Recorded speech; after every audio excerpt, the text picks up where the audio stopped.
वहीं से नींव पड़ी प्रधानमंत्री श्रीमान नरेंद्र मोदी जी की प्रेरणा से श्री महाकाल लोक की। उसी दिन नींव पड़ी थी।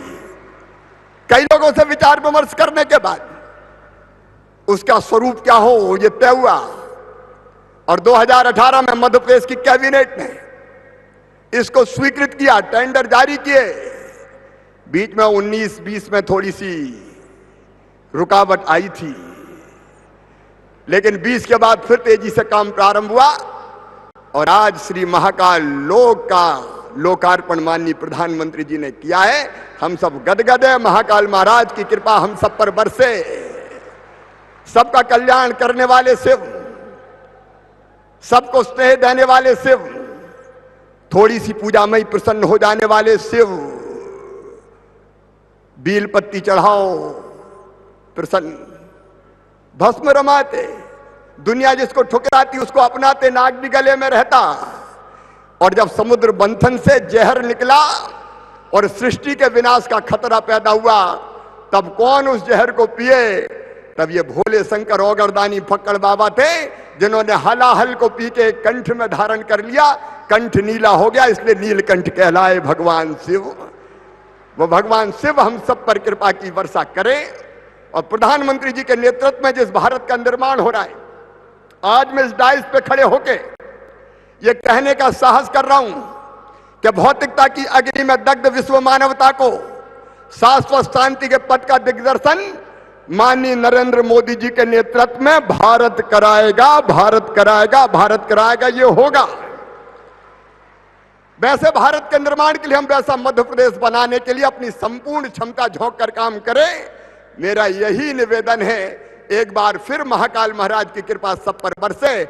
आइए मोदी जी के नेतृत्व में जो भारत का निर्माण हो रहा है, उसमें हम भी अपना सर्वश्रेष्ठ देने की कोशिश करने का संकल्प लें। एक बार दोनों हाथ ऊपर उठाएं, दोनों मुट्ठी बांधें और भारत माता की जय बोल के संकल्प लें। बोलिए भारत माता की जय श्री महाकाल। जय श्री महाकाल महाराज की जय।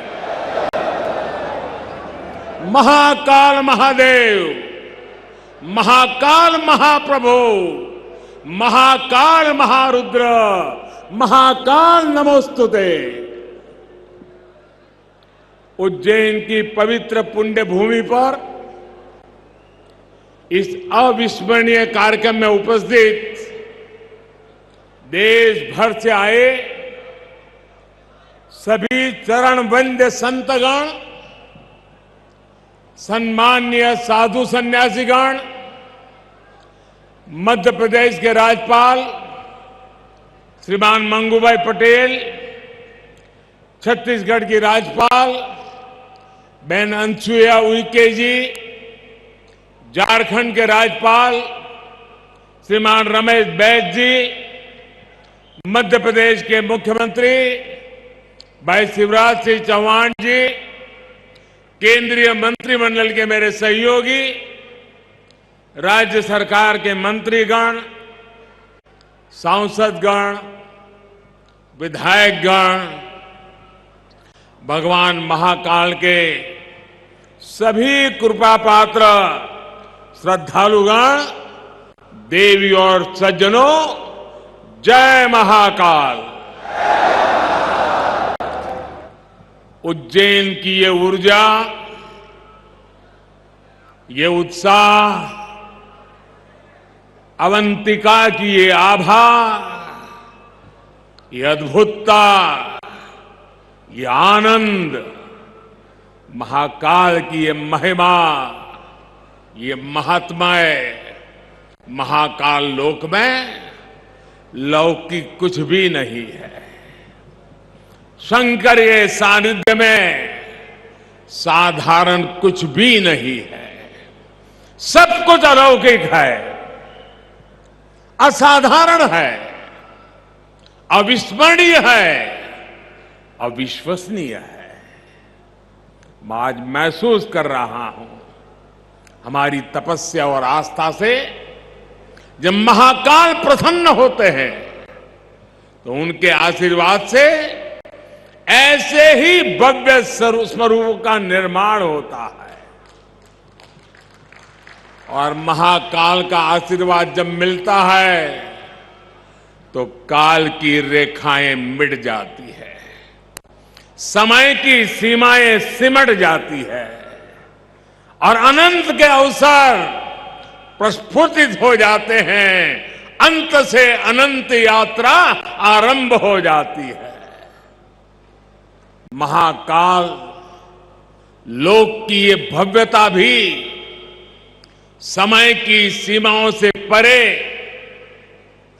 आने वाली कई पीढ़ियों को अलौकिक दिव्यता के दर्शन कराएगी, भारत की सांस्कृतिक और आध्यात्मिक चेतना को ऊर्जा देगी। मैं इस अद्भुत अवसर पर राजाधिराज महाकाल के चरणों में शत शत नमन करता हूं। मैं आप सभी को, देश और दुनिया में महाकाल के सभी भक्तों को हृदय से बहुत बहुत बधाई देता हूं। विशेष रूप से भाई शिवराज सिंह चौहान और उनकी सरकार, उनका मैं हृदय से अभिनंदन करता हूं, जो लगातार इतने समर्पण से इस सेवा यज्ञ में लगे हुए हैं। साथ ही मैं मंदिर ट्रस्ट से जुड़े सभी लोगों का, संतों और विद्वानों का भी आदरपूर्वक धन्यवाद करता हूं, जिनके सहयोग से इस प्रयास को सफल किया है। साथियों, महाकाल की नगरी उज्जैन के बारे में हमारे यहां कहा गया है, प्रलयो न बाधते, प्रलयो न बाधते तत्र महाकालपुरी, अर्थात महाकाल की नगरी प्रलय के प्रहार से भी मुक्त है। हजारों वर्ष पूर्व जब भारत का भौगोलिक स्वरूप आज से अलग रहा होगा, तब से ये माना जाता रहा है कि उज्जैन भारत के केंद्र में है। एक तरह से ज्योतिषीय गणनाओं में उज्जैन न केवल भारत का केंद्र रहा है, बल्कि ये भारत की आत्मा का भी केंद्र रहा है। ये वो नगर है जो हमारी पवित्र 7 पुरियों में से एक गिना जाता है। ये वो नगर है जहां स्वयं भगवान कृष्ण ने भी आकर शिक्षा ग्रहण की थी। उज्जैन ने महाराजा विक्रमादित्य का वो प्रताप देखा है जिसने भारत के नए स्वर्ण काल की शुरुआत की थी। महाकाल की इस धरती से विक्रम संवत के रूप में भारतीय काल गणना का एक नया अध्याय शुरू हुआ था। उज्जैन के क्षण क्षण में, पल पल में इतिहास सिमटा हुआ है। कण कण में आध्यात्म समाया हुआ है और कोने कोने में ईश्वरीय ऊर्जा संचारित हो रही है। यहां काल चक्र का 84 कल्पों का प्रतिनिधित्व करते 84 शिवलिंग है। यहां 4 महावीर है, 6 विनायक है, 8 भैरव है, अष्टमातृकाएं हैं, नवग्रह है, 10 विष्णु है, 11 रुद्र है, 12 आदित्य है, 24 देवियां है और 88 तीर्थ है। और इन सबके केंद्र में राजाधिराज कालाधिराज महाकाल विराजमान है। यानी एक तरह से हमारे पूरे ब्रह्मांड की ऊर्जा को हमारे ऋषियों ने प्रतीक स्वरूप में उज्जैन में स्थापित किया हुआ है। इसलिए उज्जैन ने हजारों वर्षों तक भारत की संपन्नता और समृद्धि का, ज्ञान और गरिमा का, सभ्यता और साहित्य का नेतृत्व किया है। इस नागरी का वास्तु कैसा था, वैभव कैसा था, शिल्प कैसा था, सौंदर्य कैसा था, इसके दर्शन हमें महाकवि कालिदास के मेघदूतम में होते हैं। बाण भट्ट जैसे कवियों के काव्यों में यहां की संस्कृति और परंपराओं का चित्रण हमें आज भी मिलता है। यही नहीं, मध्यकाल के लेखकों ने भी यहां के स्थापत्य और वास्तुकला का गुणगान किया है। भाइयों और बहनों, किसी राष्ट्र का सांस्कृतिक वैभव इतना विशाल तभी होता है जब उसकी सफलता का परचम विश्व पटल पर लहरा रहा होता है। और सफलता के शिखर तक पहुंचने के लिए भी ये जरूरी है कि राष्ट्र अपने सांस्कृतिक उत्कर्ष को छुए, अपनी पहचान के साथ गौरव से सर उठा करके खड़ा हो जाए। इसलिए आजादी के अमृत काल में भारत ने गुलामी की मानसिकता से मुक्ति और अपनी विरासत पर गर्व जैसे पंच प्राण का आह्वान किया है। इसलिए आज अयोध्या में भव्य राम मंदिर का निर्माण पूरी गति से हो रहा है। काशी में विश्वनाथ धाम भारत की सांस्कृतिक राजनीति का गौरव, राजधानी का गौरव बढ़ा रहा है। सोमनाथ में विकास के कार्य नए कीर्तिमान स्थापित कर रहे हैं। उत्तराखंड में बाबा केदार के आशीर्वाद से केदारनाथ, बद्रीनाथ तीर्थ क्षेत्र में विकास के नए अध्याय लिखे जा रहे हैं।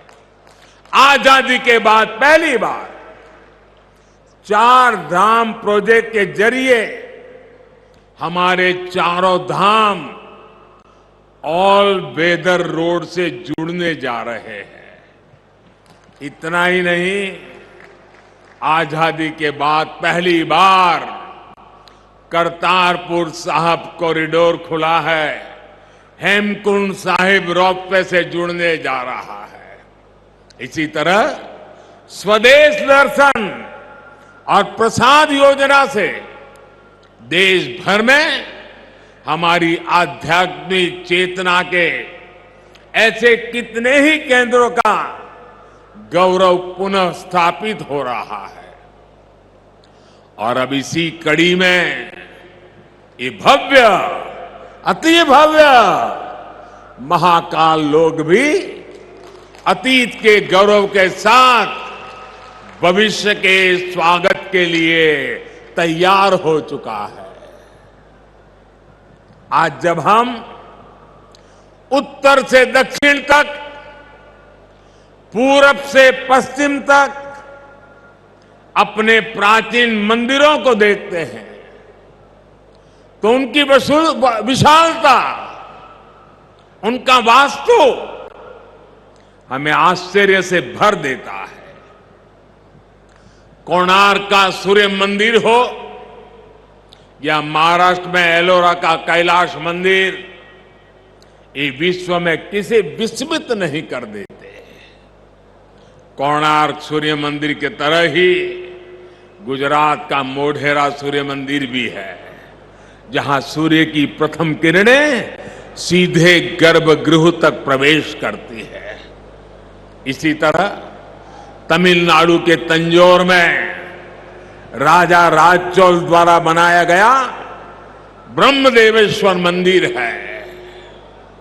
कांचीपुरम में वरदराजा पेरुमल मंदिर है। रामेश्वरम में रामनाथ स्वामी मंदिर है। बेलूर का चन्नकेशवा मंदिर है।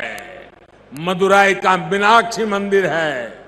तेलंगाना का रामप्पा मंदिर है। श्रीनगर में शंकराचार्य मंदिर है।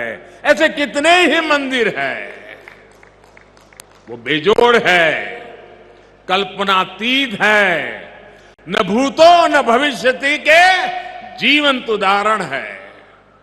जब इन्हें देखते हैं तब सोचने को मजबूर हो जाते हैं, उस दौर में, उस युग में किस तकनीक से इन निर्माण हुए होंगे। हमारे सारे प्रश्नों के उत्तर हमें भले ही न मिलते हो, लेकिन इन मंदिरों के आध्यात्मिक सांस्कृतिक संदेश हमें उतनी ही स्पष्टता से आज भी सुनाई देते हैं। जब पीढ़ियां इस विरासत को देखती हैं, उसके संदेशों को सुनती हैं, तो एक सभ्यता के रूप में ये हमारी निरंतरता और अमरता का जरिया बन जाता है।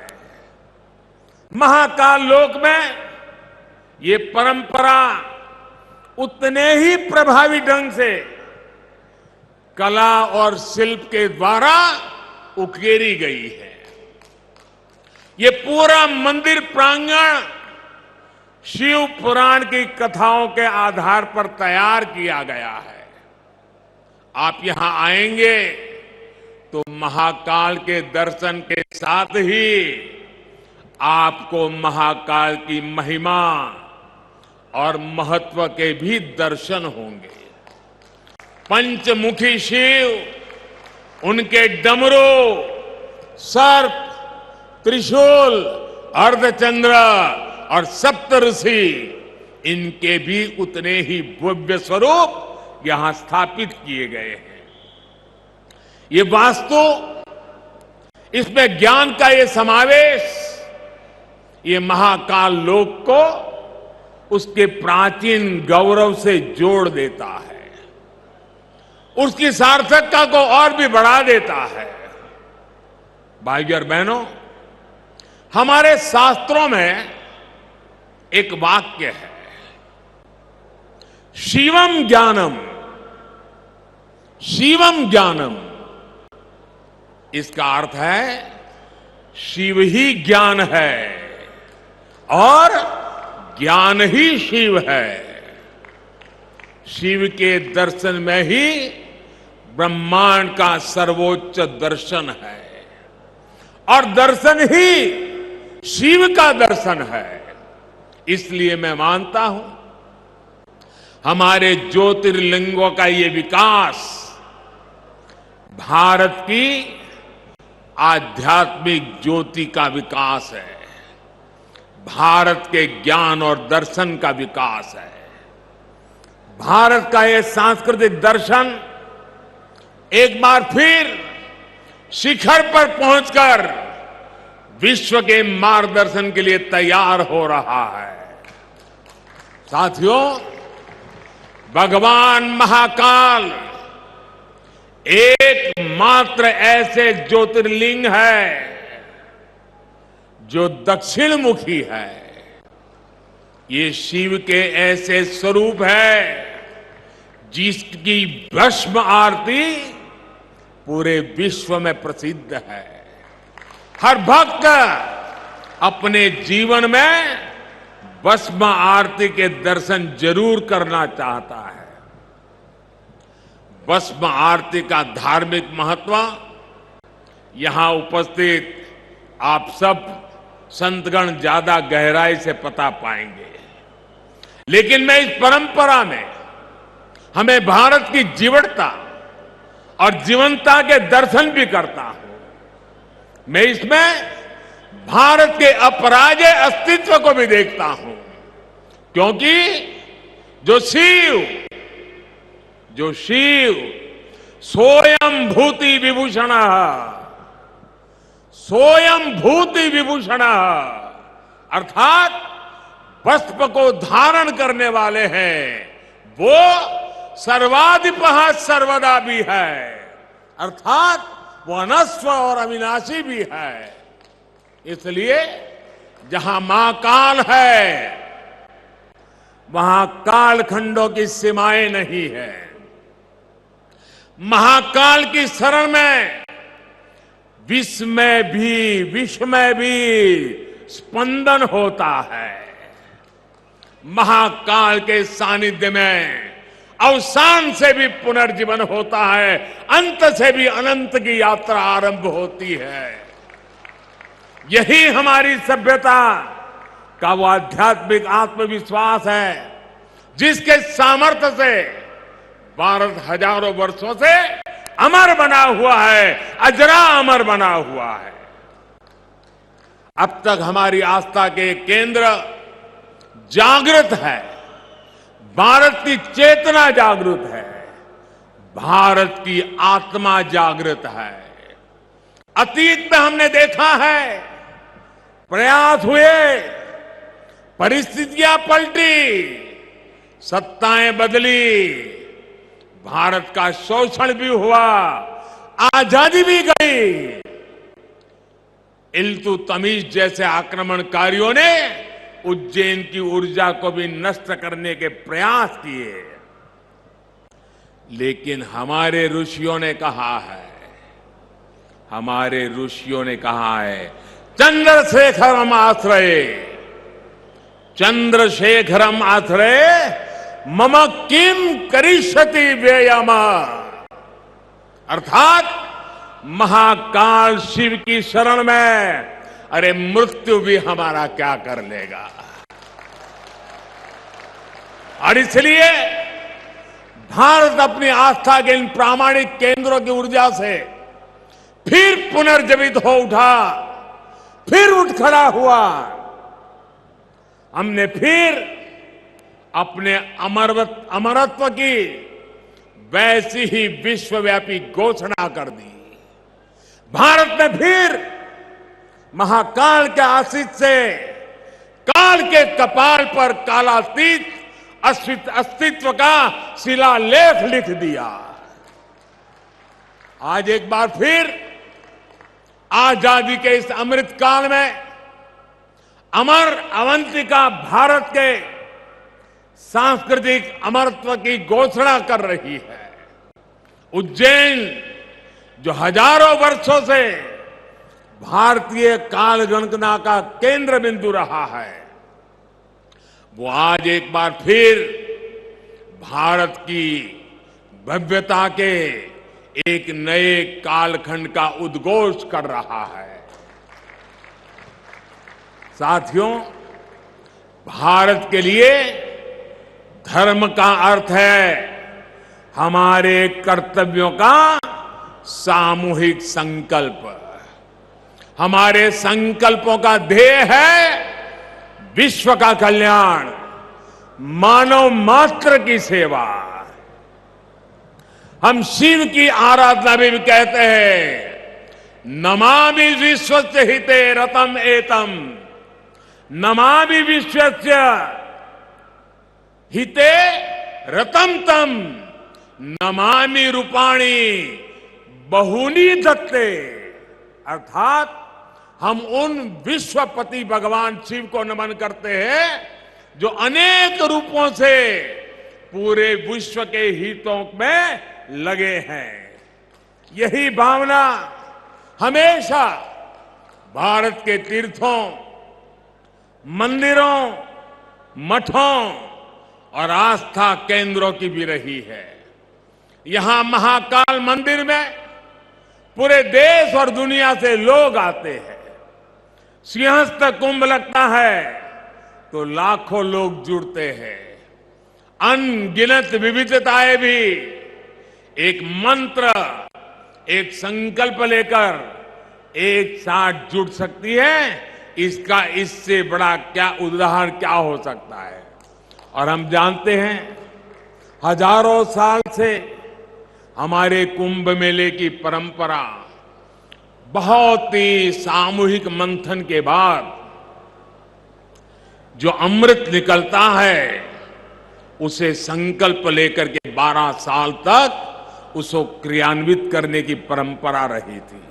फिर 12 साल के बाद जब कुंभ होता था, फिर एक बार अमृत मंथन होता था, फिर संकल्प लिया जाता था, फिर 12 साल के लिए चल पड़ते हैं।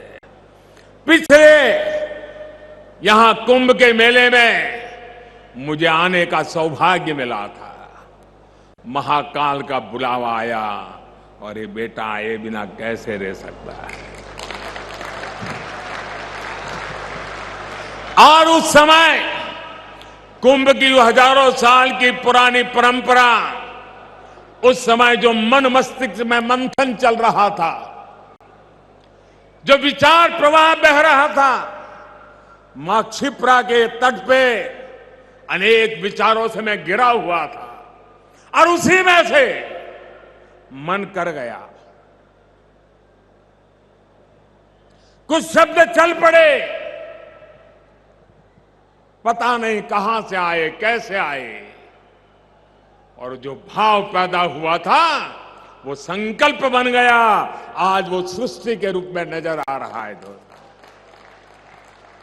मैं ऐसे साथियों को बधाई देता हूं कि जिन्होंने उस समय के उस भाव को आज चरितार्थ करके दिखाया है। सबके मन में शिव और शिवत्व के लिए समर्पण, सबके मन में क्षिप्रा के लिए श्रद्धा, जीव और प्रकृति के लिए संवेदनशीलता, और इतना बड़ा समागम विश्व के हित के लिए, विश्व की भलाई के लिए कितनी प्रेरणा यहां निकल सकती है। भाई और बहनों, हमारे इन तीर्थों ने सदियों से राष्ट्र को संदेश भी दिए हैं और सामर्थ्य भी दिया है। काशी जैसे हमारे केंद्र धर्म के साथ साथ ज्ञान, दर्शन और कला की राजधानी भी रहे। उज्जैन जैसे हमारे स्थान खगोल विज्ञान, एस्ट्रोनॉमी से जुड़े शोधों के शीर्ष केंद्र रहे हैं। आज नया भारत जब अपने प्राचीन मूल्यों के साथ आगे बढ़ रहा है तो आस्था के साथ साथ विज्ञान और शोध की परंपराओं को भी पुनर्जीवित कर रहा है। आज हम एस्ट्रोनॉमी के क्षेत्र में दुनिया की बड़ी ताकतों के बराबर खड़े हो रहे हैं। आज भारत दूसरे देशों की सैटेलाइट भी स्पेस में लॉन्च कर रहा है। मिशन चंद्रयान और मिशन गगनयान जैसे अभियानों के जरिए भारत आकाश की वो छलांग लगाने के लिए तैयार है जो हमें एक नई ऊंचाई देगी। आज रक्षा के क्षेत्र में भारत पूरी ताकत से आत्मनिर्भरता की ओर आगे बढ़ रहा है। इसी तरह आज हमारे युवा स्किल हो, स्पोर्ट्स हो, स्पोर्ट्स में भी स्टार्टअप, एक एक चीज नहीं, नए स्टार्टअप के साथ, नए यूनिकॉर्न के साथ हर क्षेत्र में भारत की प्रतिभा का डंका बजा रहे हैं। और भाइयों बहनों, हमें भी याद रखना है, ये न भूले, जहां इनोवेशन है वहीं पर रिनोवेशन भी है। हमने गुलामी के कालखंड में जो खोया, आज भारत उसे रिनोवेट कर रहा है। अपने गौरव की, अपने वैभव की पुनर्स्थापना हो रही है और इसका लाभ सिर्फ भारत के लोगों को नहीं, विश्वास रखिए साथियों, महाकाल के चरणों में बैठे हैं, विश्वास से भर जाइए। और मैं विश्वास से कहता हूं, इसका लाभ पूरे विश्व को मिलेगा, पूरी मानवता को मिलेगा। महाकाल के आशीर्वाद से भारत की भव्यता पूरे विश्व के विकास के लिए नई संभावनाओं को जन्म देगी। भारत की दिव्यता पूरे विश्व के लिए शांति के मार्ग प्रशस्त करेगी। इसी विश्वास के साथ भगवान महाकाल के चरणों में मैं एक बार फिर सर झुका करके प्रणाम करता हूं। मेरे साथ पूरे भक्ति भाव से बोलिए, जय महाकाल, जय जय महाकाल, जय जय महाकाल, जय जय महाकाल, जय जय महाकाल, जय जय महाकाल, जय जय महाकाल, जय जय महाकाल।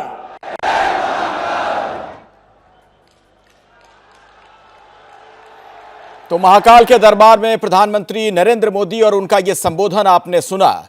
ये सीधी तस्वीरें उज्जैन से लगातार यह खास कवरेज आपके सामने एबीपी न्यूज पर। आज महाकाल कॉरिडोर का लोकार्पण किया गया पहले फेज का, और उसी से जुड़ी ये तमाम तस्वीरें और अद्भुत छटा आज उज्जैन में देखने को मिली है। जिस तरीके का आज पूरा यह कार्यक्रम रहा है, आप ये तस्वीरें देख रहे हैं। प्रधानमंत्री नरेंद्र मोदी का संबोधन खत्म हो चुका है। अब यहां से वो रवाना होंगे। मंच पर मुख्यमंत्री शिवराज सिंह चौहान को भी आपने देखा, और ये देखिए प्रधानमंत्री का वो खास अंदाज, झुककर वहां मौजूद जनता का उन्होंने अभिवादन किया वहां से रवानगी से पहले। तो आज उज्जैन में महाकाल कॉरिडोर का लोकार्पण हुआ, और उसमें आपको बता दें कि आज खुद प्रधानमंत्री गर्भगृह में गए थे पूजा करने के लिए। उसके बाद यह कार्यक्रम हुआ है जिसकी तस्वीरें आप देख रहे हैं। आपसे थोड़ी देर पहले मंच पर जब वो लोगों को संबोधित कर रहे थे, किस तरीके से पूरी दुनिया में भारत के आध्यात्म का प्रचार प्रसार हो रहा है, उसका भी विस्तार से जिक्र करते हुए नजर आए प्रधानमंत्री अपने इस संबोधन में। दरअसल प्रधानमंत्री खुद भी शिव भक्त हैं, और आपको पता है वो जहां से सांसद हैं यानी बनारस से, वो खुद शिव की नगरी है। और आज शिप्रा के तट पर महाकाल के दरबार में प्रधानमंत्री नजर आए। ये बहुत ही भव्य आज का कार्यक्रम देखने को मिला, और जिस तरीके से आज इस कॉरिडोर के पहले फेज का लोकार्पण किया गया, दरअसल लंबे वक्त से शिव भक्तों को इसका इंतजार था। और किस तरीके से उज्जैन ने पूरी दुनिया को सभ्यता संस्कृति का परिचय दिया है, उसका भी आज विस्तार से जिक्र करते नजर आए प्रधानमंत्री।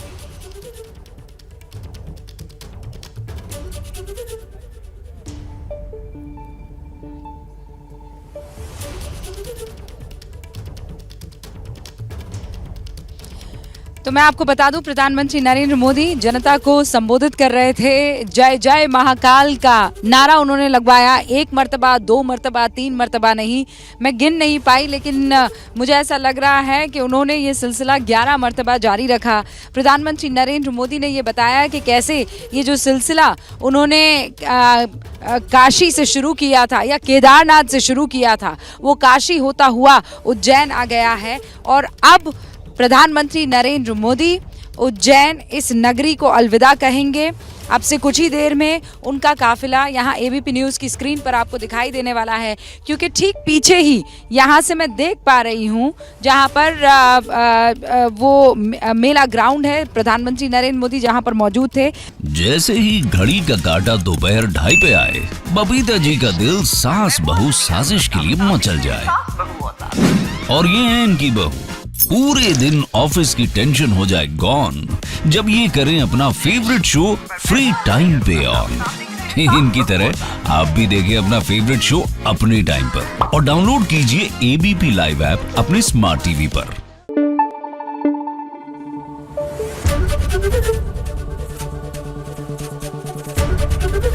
एबीपी न्यूज आपको रखे आगे।